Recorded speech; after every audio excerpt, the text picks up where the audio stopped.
Bogus ration card रॅकेटचा पर्दाफाश, 7 आरोपी अटकेत, 345 बनावट कार्ड जप्त. बोगस रेशन कार्ड तयार करून शासकीय योजनांचा लाभ घेतल्याप्रकरणी मुंबई पोलीस यांनी सापळा रचून मोठी कारवाई केली आहे.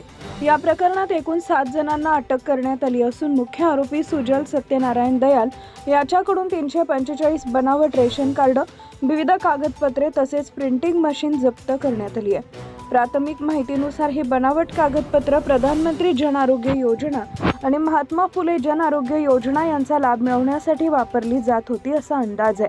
पोलिसांकडून या प्रकरणाचा सखोल तपास सुरू आहे.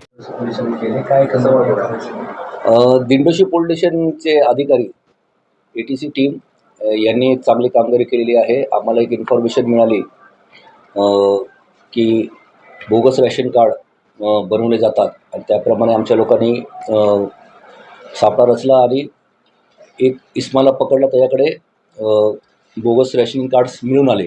तर त्या अनुषंगाने वरिष्ठांच्या म्हणजे माननीय CP sir, joint CP sir, तसेच आमचे ॲडिशनल CP बीनासाहेब, DCP चिमटे साहेब यांच्या मार्गदर्शनाखाली आम्ही एकूण 7 लोकांना अटक केलेली आहे. त्याच्यामध्ये 345च्या आसपास बोगस रेशनिंग कार्ड, त्याचप्रमाणे इतर डॉक्युमेंट्स आम्हाला फोर्ज मिळालेले आहेत.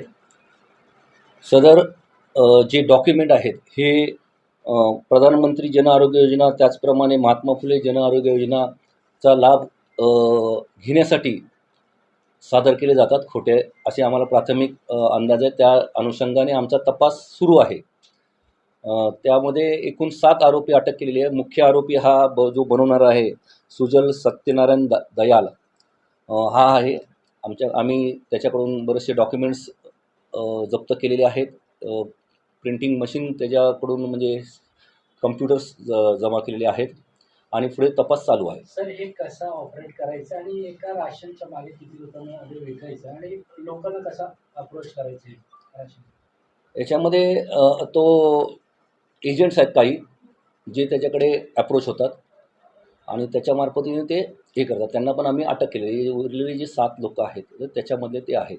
अधिक तपास चालू आहे आणि आम्ही पुढे प्रगती करणार आहोत. कितीमध्ये हे राशन कार्ड बनवत होते, किती रुपयामध्ये लोकांना? तशी फिगर त्यांनी अजून दिलेली नाही आम्हाला की कोणत्या ह्याने, जशी ज्याला गरज असेल त्या पद्धतीने त्याला तो विकायचा. या राशन कार्डचा वापर सुद्धा कुठे झाला आहे का?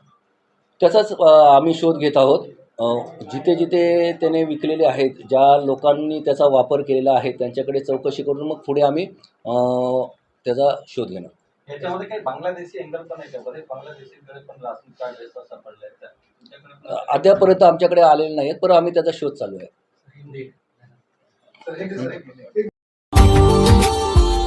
Subscribe now and press the bell icon. Never miss an update.